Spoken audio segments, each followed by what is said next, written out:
Hello everyone, this is Johnny. In today's video, we are going to talk about Python dictionaries. So what is a dictionary? Dictionaries store a collection of key-value pairs. To better understand the concept, let's see an example scenario. So let's say I want to store my information and there are a number of attributes. For example, my name is Johnny, my gender is male, my age is 18 years old, and I weigh 135 pounds.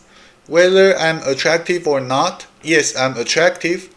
My best friends are Jenny, Tom, and Henry. And because this is a collection of values, what I can do is to store this collection as a list. So I can create a list which I named Johnny_info, and I can enter Johnny as my first element, male as my second element, 18, 135, true, and a list of my best friends. Now, how do I access, for example, my gender? I can separately keep track of which index corresponds to which attribute. So for example, index 1 corresponds to gender. Therefore, if I want to access gender, I can simply access the element with index 1 inside this Johnny_info list. If I want to access my weight, because weight corresponds to index 3, I can access by entering an index 3 to my Johnny_list. But wouldn't it be nice if we just store the attribute and value as a pair to begin with? That way we don't need to keep track which index corresponds to which attributes. And that's where dictionary is useful, because dictionary stores the attribute name, which is called key, and then value as a pair together. Now, after we understand what a dictionary is, let's see some code example. Okay, first let's see how to create a Python dictionary. So Python dictionaries are created using curly brackets, and this is the syntax. So let's say I want to create a dictionary called Johnny_info. I will need to first type a pair of curly brackets, and then inside the brackets I will need to type the key of my first element with a colon, followed by the value corresponds to that key, and then a comma. So this constitutes the first element of my dictionary, and then in my second element I will do the same thing. I pass the key, which is the gender, colon, and then the value, which is male. On the third element, I will pass the key, which is the age, and colon, followed by 18, which is the value, etc. So this is how you create a Python dictionary. After you create the dictionary, if we print out the values, it will basically just repeat what I just created on the top. And then if we check the type of Johnny_info, we can see that it is a dictionary. Now, in Johnny_info, all of my keys are strings, because name is a string, gender is a string, weight is a string, best friend is also a string, but it doesn't need to.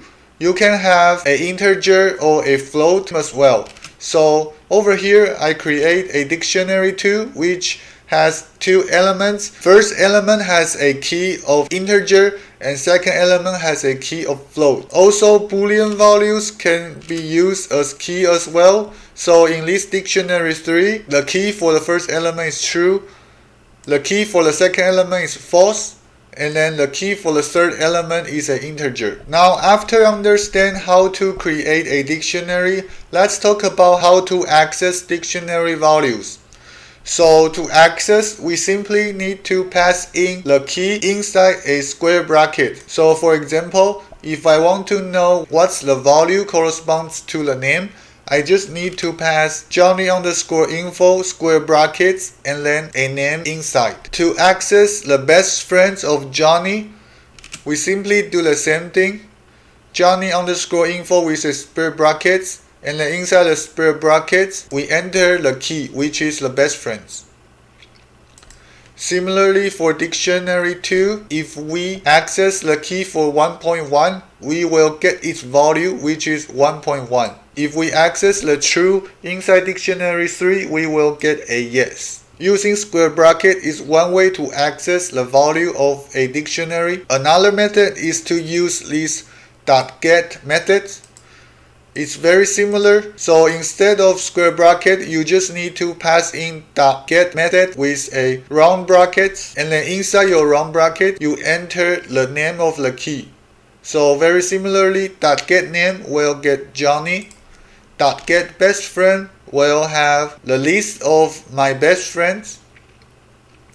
Now, one thing about this .get is if we are entering a key that does not belong to the dictionary, we will get a non-output. And if you want to have some kind of default output whenever a user try to access some key that doesn't belong to a dictionary, you can pass in the default output as your second argument inside this .get functions.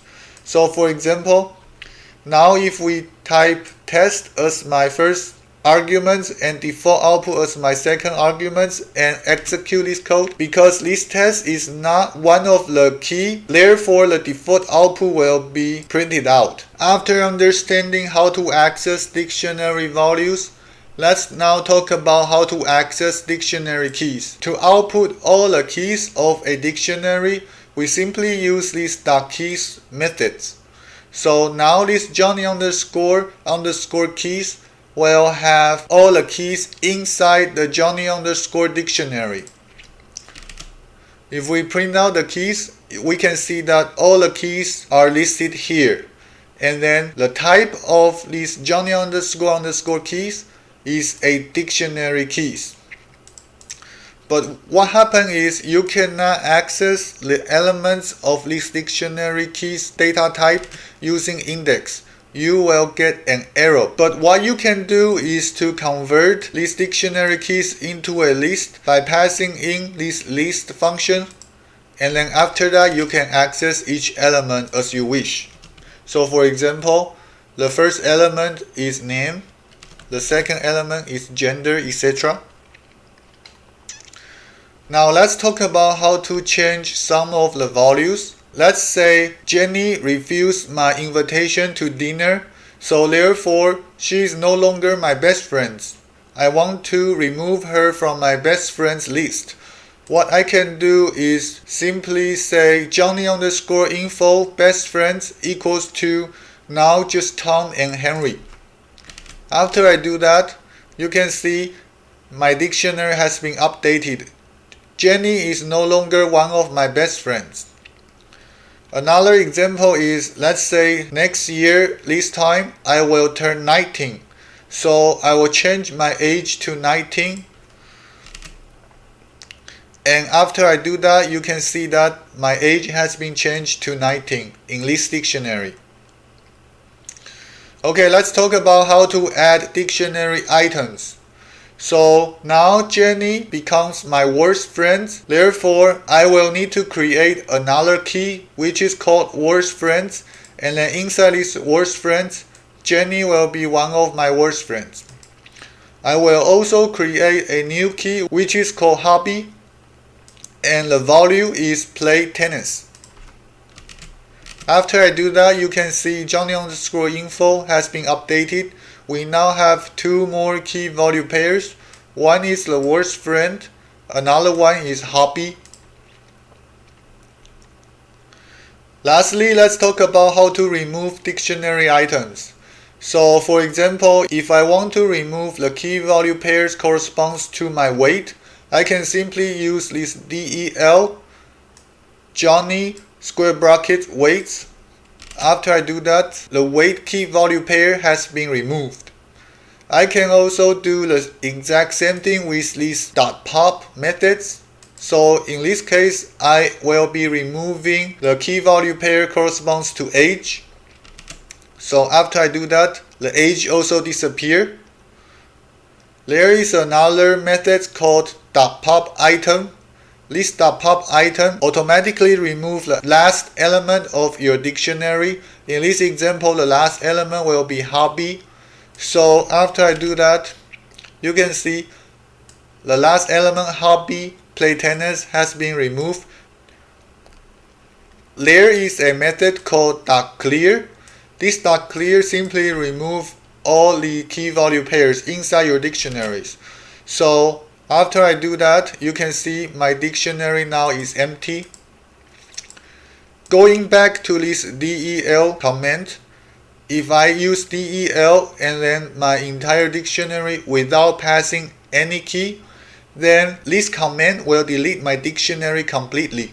So after I execute this command, and if I want to see what has become my Johnny_info, you can see that this Johnny_info is not defined because we have deleted it completely before. This concludes everything I want to talk about on Python dictionaries. If you have any questions, you can leave it in the comment section below. Other than that, I will see you in my next video.